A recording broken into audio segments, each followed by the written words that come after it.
Hey everyone, this is Stove, finally getting into the groove with recording some form of sports news. And what we're going to start off with is going to just be reviewing all the football college games that happened last Saturday.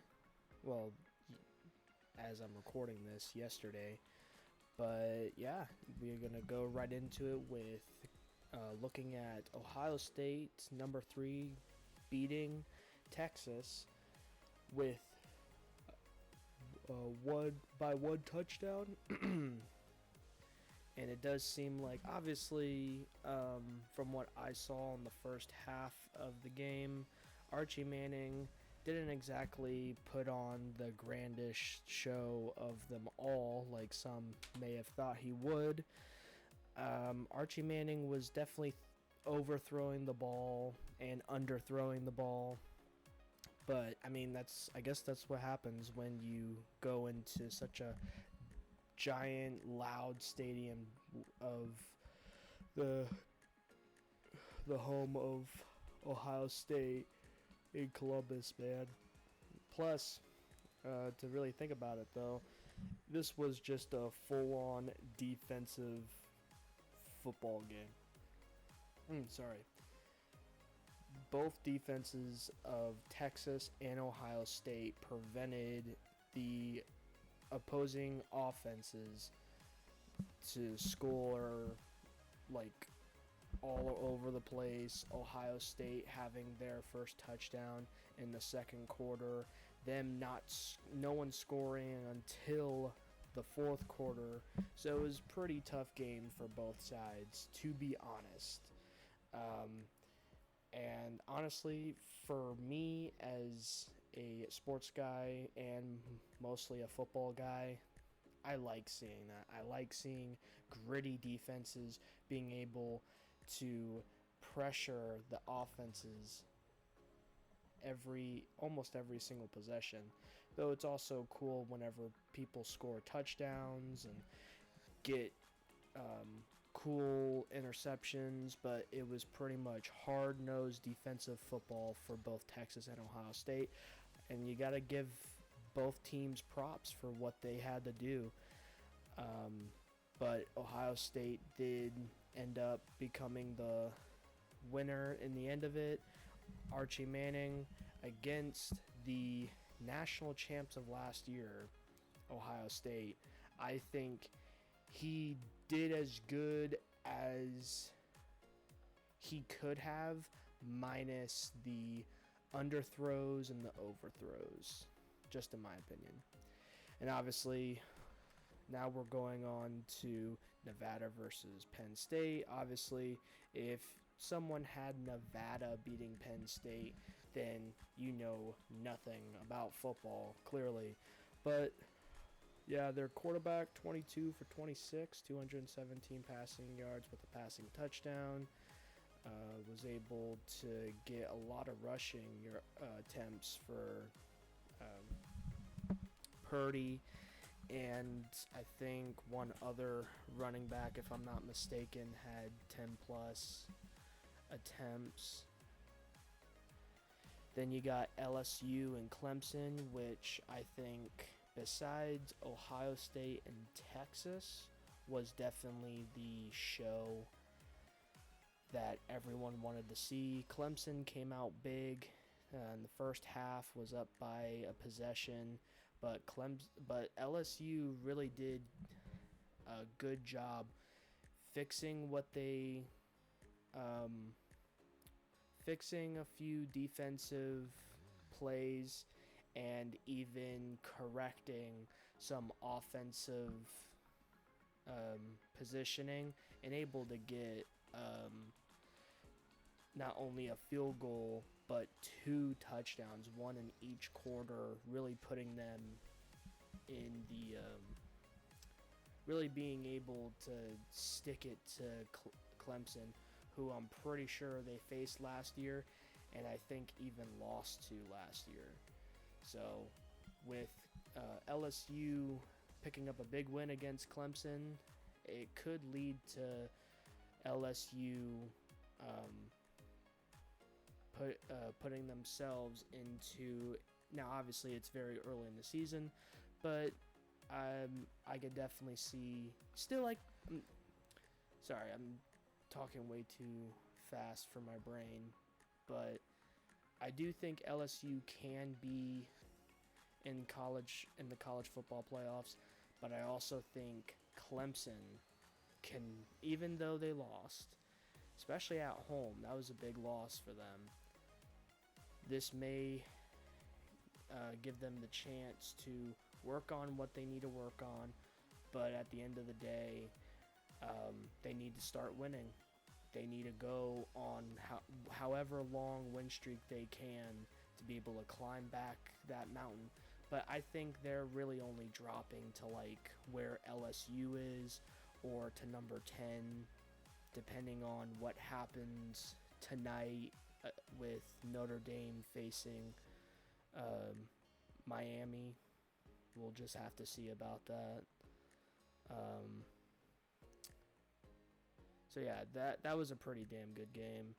And Georgia obviously wiping the floor with Marshall. That wasn't much of a game. Neither was the Oregon-Montana game. You had Montana, who still was trying to put some points on the board.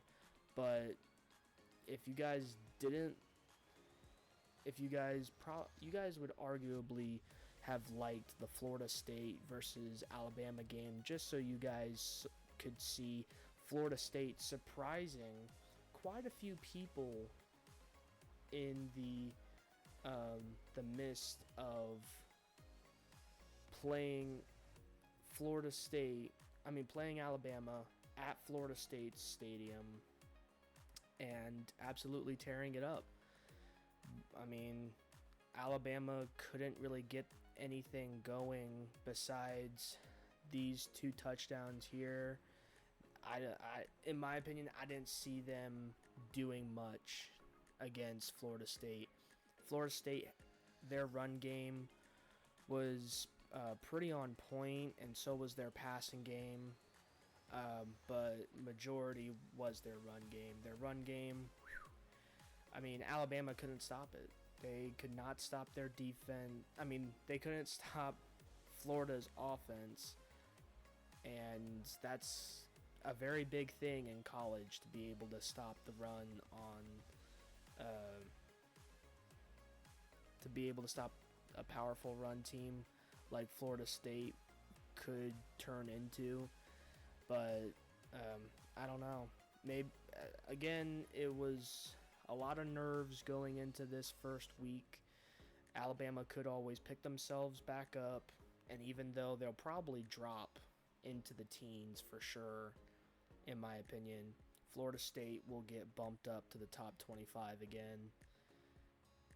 And yeah, I generally think Alabama has the ability to be a top 10, hell, even top 6 team. But maybe Florida State showed us that Florida State is back to being the Florida State that we knew 2 years ago. And especially with all the transfers that Florida State got, I don't think a lot of Florida State fans are surprised, but I'm sure a lot of analysts and a lot of people that watch college football are probably pretty surprised that Florida State put the whooping on Alabama the way they did. And I'm not trying to be disrespectful in any way. Alabama more than likely just got caught off guard. Realistically, their passing game was good, but their running game was terrible. They couldn't get a single big rush at all. And by big rush, I mean I'm almost for certain more than 10 plus yards for any of their running backs. And that's unfortunate, but it's true. Alabama's rushing game hurt them just as much as their Alabama's defense was hurting them. But, what are you going to do? Florida State ends up winning. Like I said, they'll definitely get enough votes for either Monday or Tuesday, whenever they do the voting. Florida will be top 25. Alabama will be in the teens, maybe further down. Arizona State putting up some big numbers against Northern Arizona. It's pretty good that even Northern Arizona put up some points here and there. That was good to see. But I am happy to see that Arizona State, with what they had rushing, their quarterback, just an absolutely dual threat.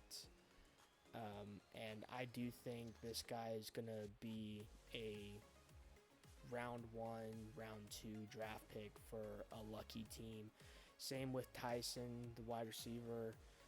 Man, that kid, as long as he stays healthy, he's going to be a beast, and he's going to be able to get drafted into a high,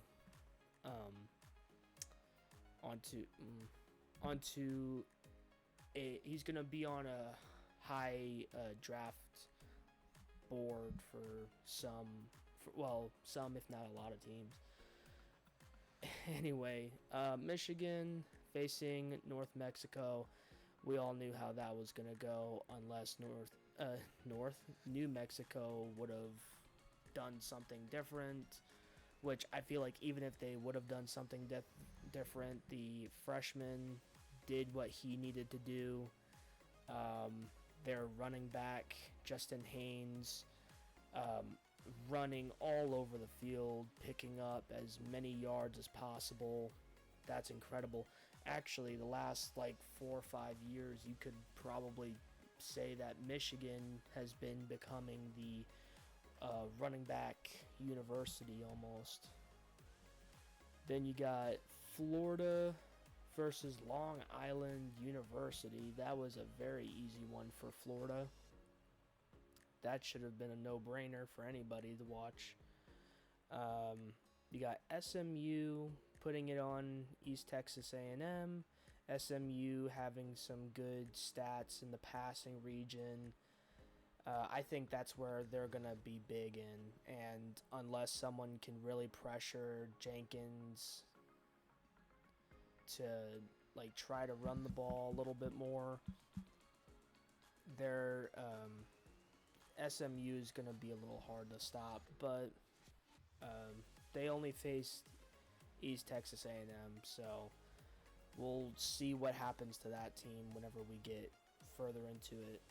Now, Kansas State, they lost last Saturday against Iowa State, and even though it was very close against North Dakota may be showing that that they're pretty determined to try to get some wins on their record this year. But Kansas State really fighting tooth and nail for their first win, and they get it at home. And honestly, these passing stats by Johnson, very, very good. Kansas State, I think, is an underrated team. It's that their defense is not near as good as what their offense is. And that's just straight up how I feel about it. If their defense was just it's hard to say really, but I think if their passing game, if their defensive pass coverage was better in certain ways, you would definitely be seeing which it does seem like North Dakota had some good rushing stats. But like I said, Kansas State just needs to seriously get better at their pass coverage. Their rushing coverage, sure. Their rush defense, yeah, but I still think with so many people passing in college and stuff like that, if they could just improve on one thing at a time, one thing being the pass coverage, I think Kansas State becomes a better team overall and possibly has the chance to being in the top 16 for the next college football playoffs. But Oklahoma, they win 35-3. That's not surprising at all. Oklahoma's quarterback, speaking of passing stats, that is something to behold right there. Even though it's against a very, very small D1 school, I mean, you still gotta give Matt Tier his flowers, because 30 for 37, 392 passing yards and 3 passing touchdowns. What a beautiful stat line right there. Texas A&M pretty much fighting back and forth. UTSA trying to do as much as they can with their rushing game. They were able to stay in the game, and that's the truth. With 16, Henry Jr. with 16 carries, 177 rushing yards, 2 rushing touchdowns. I mean, that's pretty damn good. But with their passing game, didn't necessarily really help them much, in my opinion. So, well, yeah, it really didn't. But at least they were able to stay with them. It wasn't a total blowout, so you may see some good wins coming out of this team right here. Indiana facing Old Dominion. Old Dominion not really doing anything, really just getting blown out until they finally got a touchdown in the fourth quarter, which by then I'm sure Indiana just put in their backups for like half the fourth quarter. Ole Miss looks like they did pretty well. Well, actually, I'm sorry. I'm was kind of thinking Joseph, the quarterback for Old Dominion, had 10 carries and 179 rushing yards and 2 rushing touchdowns. That is amazing right there. Just had to give my flowers to him right there. Old Miss 63-7, absolute blowout against Georgia State. That's just what happens, you know. No one really stood out for Georgia State to even think about being in the same conversation as Ole Miss. Iowa State having back-to-back wins, 1 win against Kansas State, 1 win against South Dakota. A beautiful blowout and 2-game winning streak for Iowa State. This is looking good for Iowa, but then again, in my opinion, unless Kansas State is looking to be the next Florida State team, I generally don't think Iowa State hasn't really proven much yet until they face a real challenge in the top 25. And I don't think they'll be having that until they face somebody like Arizona State or somebody that's outside of their conference in the Big Ten, or maybe even if they face anyone in the SEC or ACC. Texas Tech, beautiful blowout against Arkansas Pine Bluff. I've never even heard of that squad, but they did all what they wanted to, really. So Texas Tech doing a pretty good job. Or if I would like to, the way things are going, I would like to see Iowa State and Texas Tech face each other. That will be a good back and forth game, I think. And Tennessee taking out Syracuse. Really, to me, that is not much of a surprise. Though Syracuse's quarterback really tried to keep them into the game, it just did not help them whatsoever when Syracuse's defense gave up 17 points in the first quarter. You take 17 points away, you get 28. You get 28 points there, which would only be a 2-point game. And you never know what Syracuse would have been able to do if they had that. But yeah, Tennessee putting up a good win.